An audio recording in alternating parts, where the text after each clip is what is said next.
But you'll accept that at this point in time, you'll accept that at this point in time, you're not terribly appealing to, say, an independent-minded person, someone who's not affiliated to the UDC or who's not privy to your issues, because I don't know. As an independent, I would want to know what program you have for me.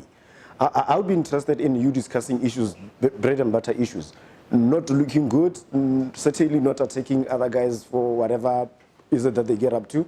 I'd be far more interested in you breaking down, discussing everyday issues, discussing for me how you're going to improve infrastructure, discussing to me how you're going to create employment, how you're going to improve education. These issues are not coming out of from opposition.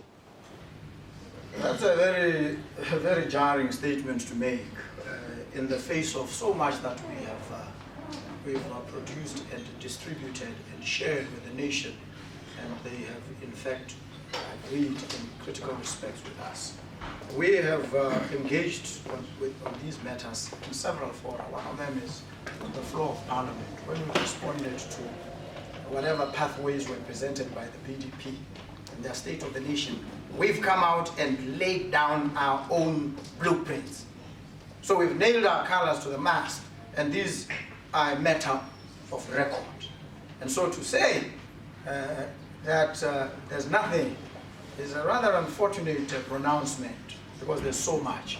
What we are doing now is creating a distillate from the mass of information that we've churned out, that we've shared, a distillate that will be robust, that will be punchy, and that will immediately arrest the attention of the voter. And we do this because, in critical part, your message must appeal to the voter. You must understand first what it is that the voter is looking for. And you must tailor your message to address the concerns of the voter. And that's a process. And that's what we are doing. So from what we've put out, we are distilling, and we'll come up with, in the last elections we had 5 pillars. We'll probably narrow it down to 3 critical areas. Jobs as the main one, governance and service delivery as the second. The third will be a diversification of this economy in order to support these 2. These are the key critical areas that our manifesto towards 2019 will deal with. And so what we will then do, and what these experts are in the process of doing, is now fleshing out these key areas for our path to 2019. Distilled from what we already have and what we've said before. We're going to get back to the issue of real programs for especially the middle class. I tend to talk about it a lot because they're the biggest revenue earners. But one gets very curious as to your relationships with the international community, or at least the foreigners that you're involved with. What is your interest and how exactly are these projects funded? Which projects? You said you have people in Zurich. Those of us who had the benefit of studying with some very bright people who have developed a lot of respect for us at a personal level and what we do, sometimes sit in the very fortunate position of having some of these experts offer their services to us for free, because they believe in you as a person, as a leader, and they believe that properly equipped, you could bring about changes. And some of them are very committed to the vision that we espouse. And so where there are any expenses to be borne, they bear them themselves, because it is their contribution. And it fulfills them that they can help and assist. And that's what they are doing. But generally and historically, we've never really had a situation where anybody helps the country without really intending to get anything else in return. Why should you believe that they are not expecting anything in return? Why should you believe that if you're to be given power in this country, you will not sell the country off to the people who helped you for free? No. That will not happen. But I'm saying it's a real concern. Yes. It's happened before elsewhere. Let me take you on your proposition. Say, what expectation is there? What drives me is a keen desire to transform and improve the lot of the people of this country. What drives other thinkers out there who expend their time is to assist a vision of this nature. And not everybody does things for a fee. Not everybody does these things in return for money. Some of them are very wealthy, by the way. And so wealthy that not only will they provide the expertise, they might also even provide some of the resources for extend help to a friend. In the same way as if you were my friend and you had a situation and I became aware, I would help you. Whether you asked or you didn't. That's how friendship works. And because you're my friend, the pleasure of interacting with you is enough recompense for me. So we have friends like that. Of course, I know they don't exist on the other side of the BDP, but we have them. We have very good friends. But Rebecca, would you be willing to share the identities of these entities? Yes, in due course I will. Look, I have friends. I'll disclose something. Rick Ewan is a friend of mine. You know him. You know Rick. And I've spent months at his house in LA. Walked the red carpet with him. I've engaged with other equally wealthy individuals there who are prepared to spend time with me because my friend vouches for me. And there are many others of that caliber. But I don't think that is the concern. The concern is, So is it more ideal to actually announce these people so we have the opportunity to appreciate who is it that is assisting those who aspire to lead our country? Well, yes, in due course we will disclose. What's preventing the disclosure now? I always, as I have said before, timing, very important. We don't want to prejudice our potency, our power and potency. The Botswana Democratic Party will know in due course. You don't pose any threat, but the enemy, the adversary is the BDP. And so sometimes you've got to keep them guessing, that's what I say. But did you appreciate how he raises issues of governance now? Because we've always talked about lack of transparency in the BDP government, but here we are now, lack of transparency in the opposition. You're supposed to be the alternative. Transparency in the opposition. Transparency would be announcing the people who are assisting you so we know what you're in for and we can interrogate them. We will announce when the time comes. Well, I'm saying with experts locally. Some of them are members, some of them people in government, working in government offices, who help us with ideas. We don't want to prejudice them by disclosing their identities here. I don't think locals is too much of a problem. The issue is we do have foreign interests. Even those in the international community. Some of them you wouldn't even know them. But in due course, if there's need, we will disclose.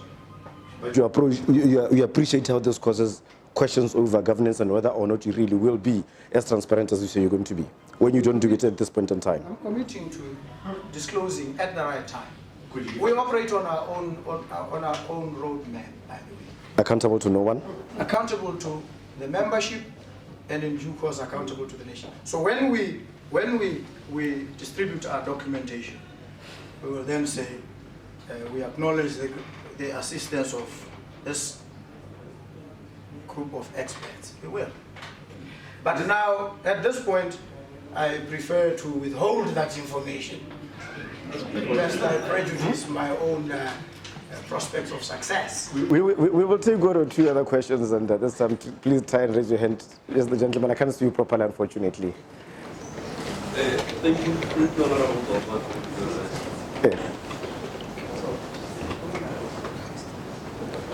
No, you may ask your questions. It's okay. We can hear you. It's fine.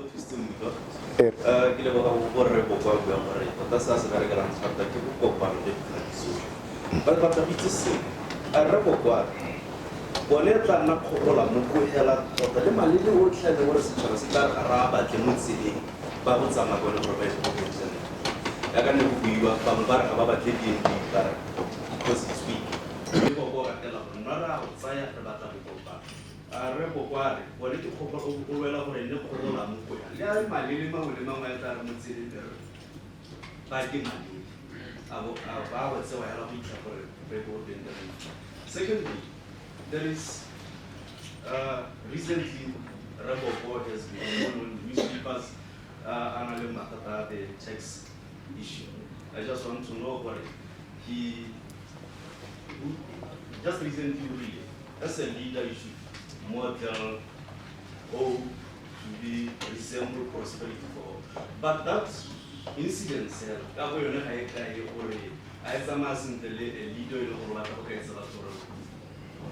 for a leader or something like that? Because he seems to be embroiled in tax evasion. But does it augur well with quality leadership for a leader of this nation? Every citizen of this republic, we will not have the arrogance to describe anybody in the derogatory manner in which you describe. We will not use those derogatory terms.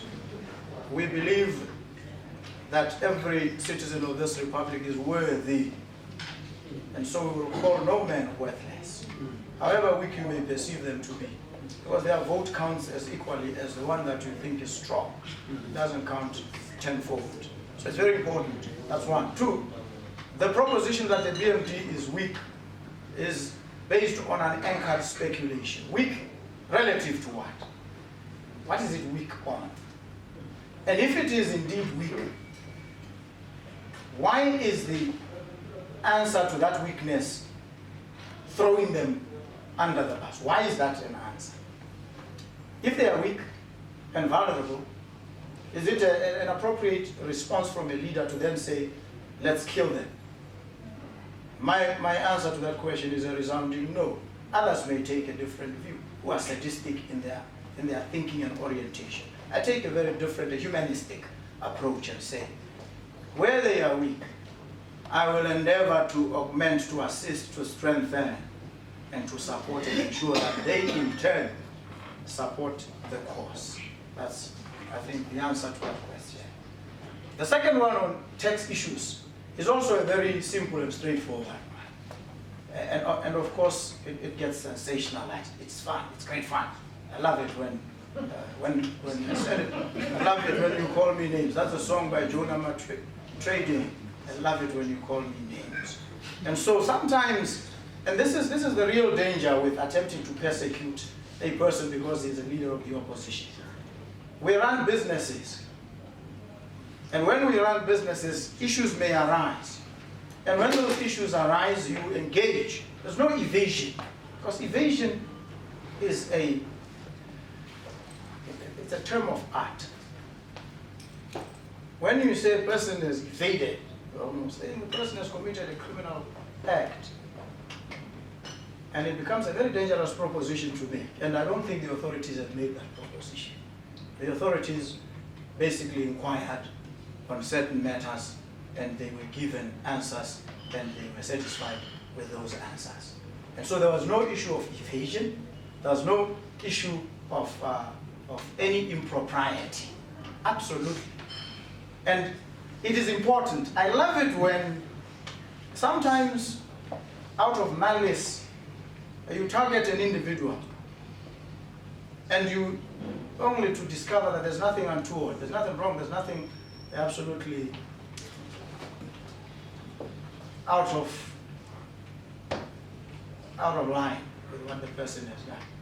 But sometimes it's good when you probe him, because after you probe him and you are satisfied that there's nothing, he will go into 2019 squeaky clean as he is. So this is the real issue. And so I want to say, leaders must submit to scrutiny.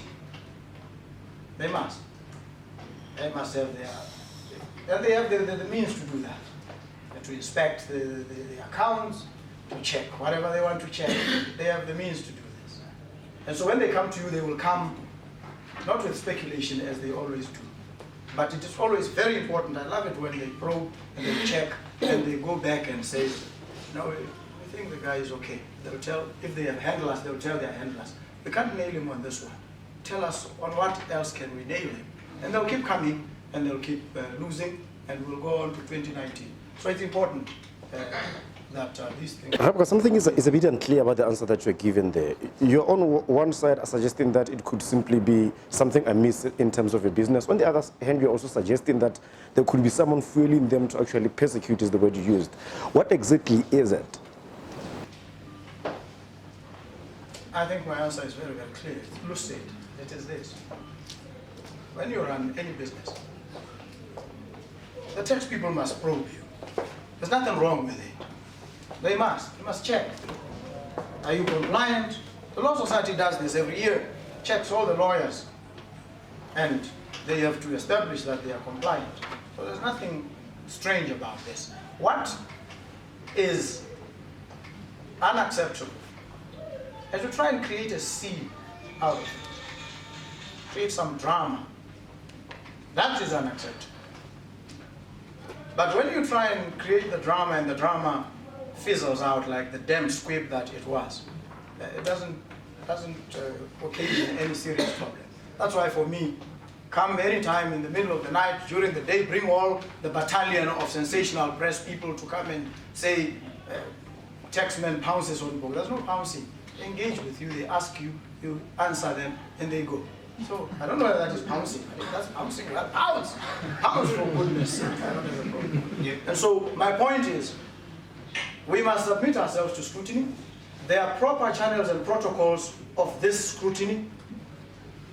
And when those protocols have been followed, everything is perfect. But when you act in a high-handed fashion because you are trying to embarrass somebody, that is amateurish. And I think that's what happened here. But of course now it's been put to rest. We are still taking a few questions. Come on. So I'll get back to you. I was just hoping to give someone else a chance, but I'll definitely get back to you. Yeah, I am taking a few questions. Pay your taxes, folks. Yes, sir. Just a follow-up. I believe Mr. Boko is just taking a simplistic view of the matter. But unless it's one of our popular essential, because of one in the people, because you are accountable to us, because in the people say it was okay when our Koran said a statement for this is just like the answer is today. Well, I chose not to do that. I don't think it is necessary. You see, I will not expend my time to respond to any and every incident that occurs. I am focused on certain critical deliverables for the UDC, for the BNF, and for this nation. So some of these issues I may deal with, some I may not. And so my focus is on what I have to deliver for the UDC. So others may take a different view and say, oh, you ought to. No, I choose not to. I've engaged with the relevant authorities, and the matter is settled on those terms. I don't think I need to explain it to anybody. I never went to anybody and said, I have a problem, because I never had any such problem. So those who thought there was a problem, maybe may have to go back to their readers and tell them whether there was any impounding. And whether if something has been impounded, it still remains in the possession of the one from whom it was impounded. What kind of logic is this? So those ones owe it to their readers to explain. Otherwise, they lose credibility. So that's their business. I'm not going to restore anybody's credibility. Mine is intact. Mr. Boko, you wanted to ask a question again? Honorable Boko, okay? This time I have a question. Welcome. It has nothing to do with civil society or politics. It's just me asking from the conversation that we're having. And I must thank you also for this platform. This is way better than the forum school. Let's talk about Ricky Young and your friendship. Yeah. My question is, does he agree with you that there's a problem in this country? And is he willing to fund you to create an alternative? If the answer is yes, is he the business of changing governments? That's my question.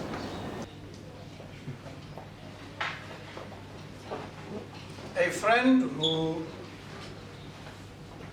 believes in the vision of another friend appreciates this friend so well, regards this friend as more than just a friend but a brother, and has spent time with this brother, knows him well, understands what animates him. And because he is in a position where he enjoys access to resources, says to the brother,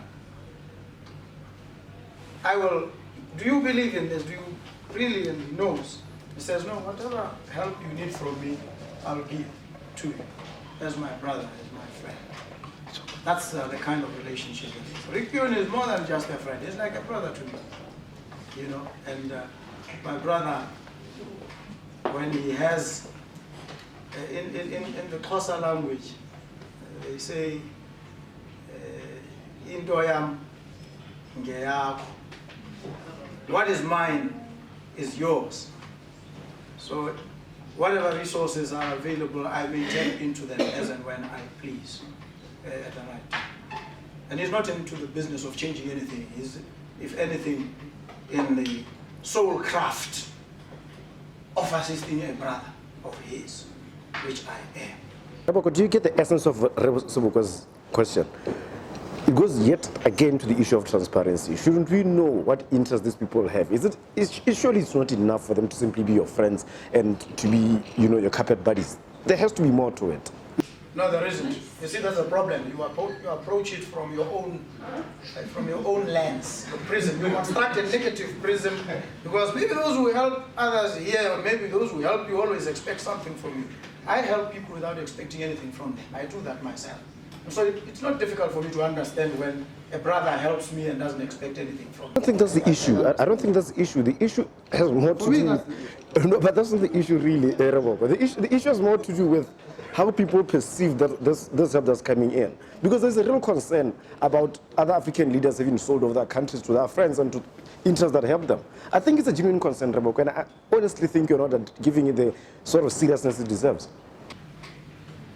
Well, I'm treating it with due seriousness because I think it is based on a false assumption, in my view, and that false assumption is that there's something to be sold, and I don't know what it is that can be sold here, or what Rick might want to buy, and that if there was anything to buy, if he pays the price, he buys it. If it's diamonds and he wants to buy them and they are priced and he buys at the price, I don't think there's anything wrong.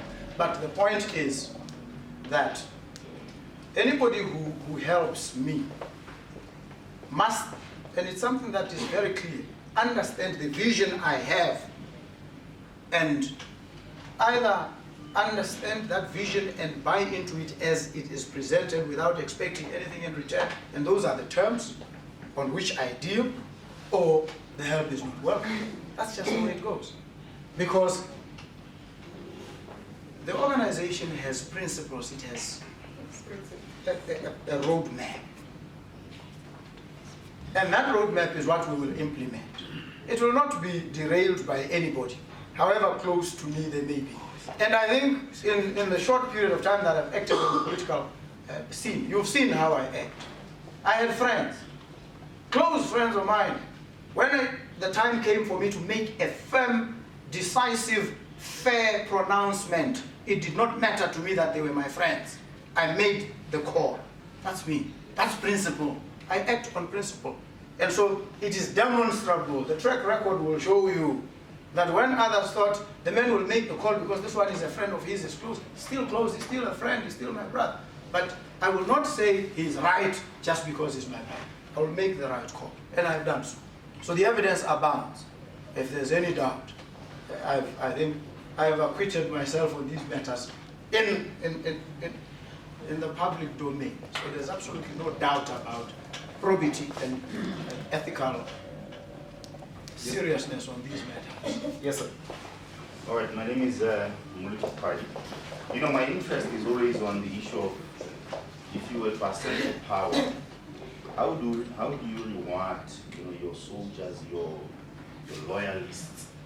I think it's an issue that comes up every time the party ascends. How the ANC, do you reward on merit? Do you reward the people who outlasted the war, although they don't deserve it?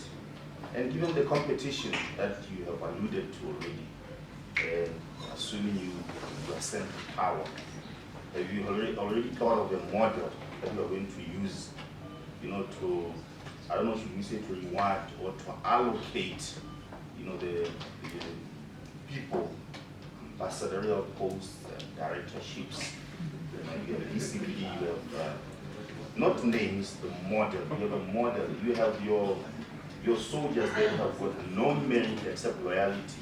How are you going to reward those? Sort of a model.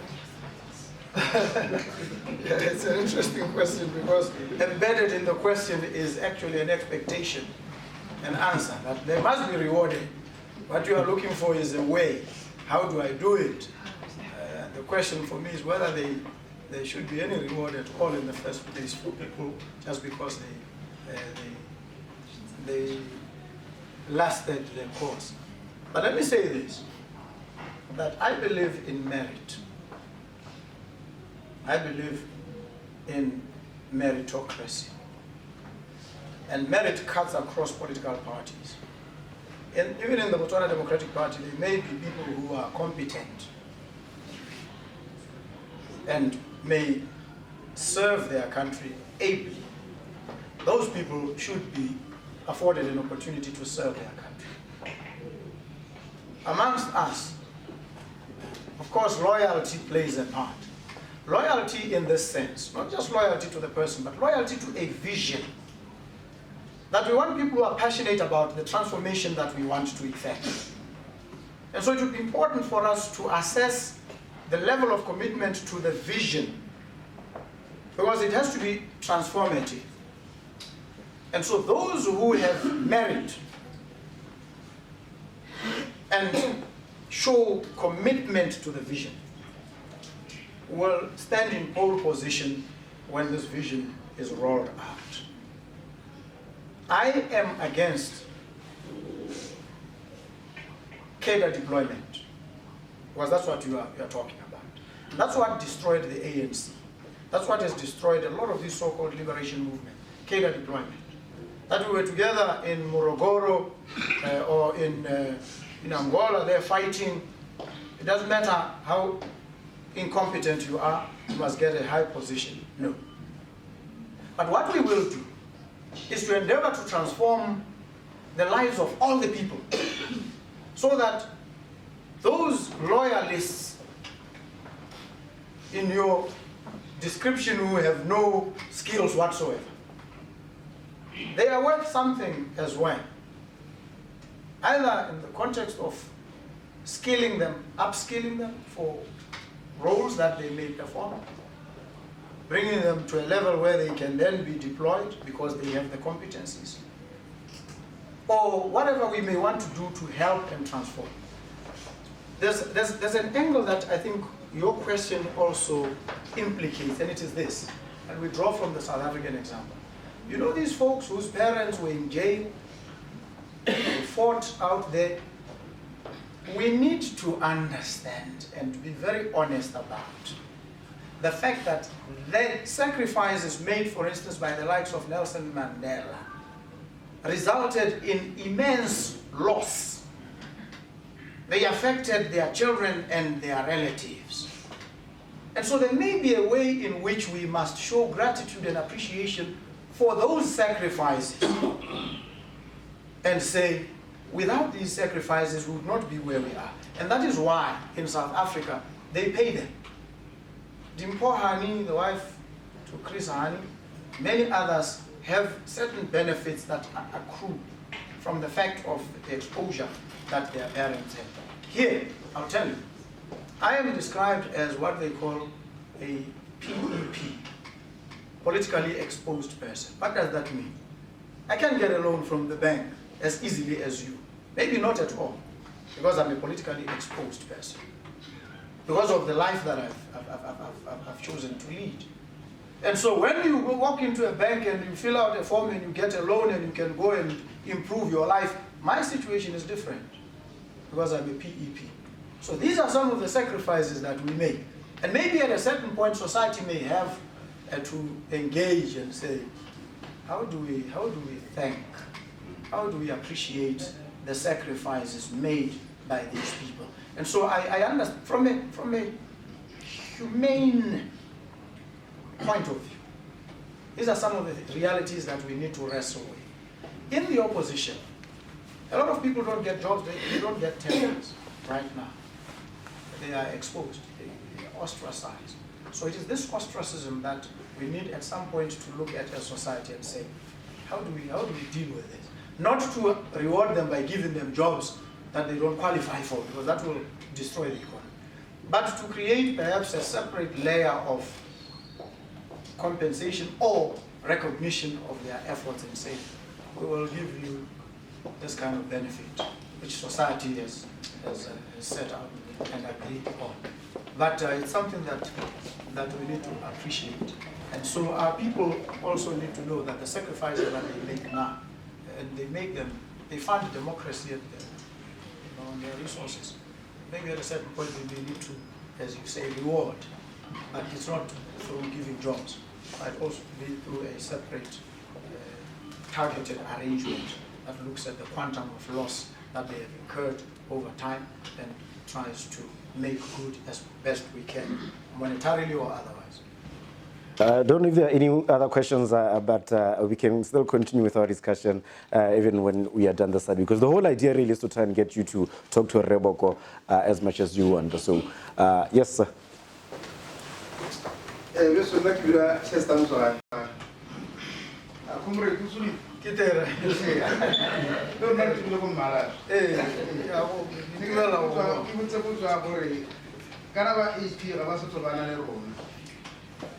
Mikeletso go gore mono a rona ka gore re tse puso ka 2019 ga bana le rona ka ba sena rona yana go ngara di kgwetso ka rona le masika le bone gore a gona le solelo la gore na gongwe a ba tata go rona go lo yang ka motho na soletse kana go go sinoa gore wana le nna ba gaolati o ka re botsala ba rona ne go soletsa thata o ka re ba tsone ba go dile mmogo go utlwana thata ora tana mo abatata na bongwe ra itse go ba tsamaile ya data ya itse go ba tsamaile a to ka go ke tlo se go tsamaile ya mo go ba ke botsa go pe lately lantse ke ba le mo dipampiri ka phamola go tweng re mmolutsi ba mita AK47 rona bua gore re go ko ke dipheitara go eta yemkhana ke ka batho Amira mulisi ene le rekisa spine photo. Ibere AK47 ana hula tomkra. Ya no thobolo ya no ga hulisi ntse go tomkra ne boetse ga go re kopa. A so di pula mala ya. Ya ke ro thalo se bono gore a comrade. A me batho ba re ta ba re roba le bone mo bolao. Thank you. Thank you very much, and good to see you, brother, from my home village. The hope is that we will have our friends in the Alliance for Progressives coming back into the fold, because that's where they belong. It is important to also appreciate that the circumstances that led to their bolting were more emotive than substantive, even though they are touted as values, principles, and justice. You can't render justice, you can't uphold justice if you hate, because justice is what love looks like in public. That's what Martin Luther King says. And he says tenderness is what love feels like in private. We love them. We love them so. And so we want justice for them, and we give them love. And the hope is that after the emotions have subsided, and I think they are now doing so, you go through several stages. Anger, denial, you slow down, you mellow down, until you start reasoning and act rationally. The hope is that they will get there. In relation to the pronouncement, the utterances by Rem Muluti, I do not take them to heart. I don't pay much attention to them, because I understand, people have what are called reflexes of grief.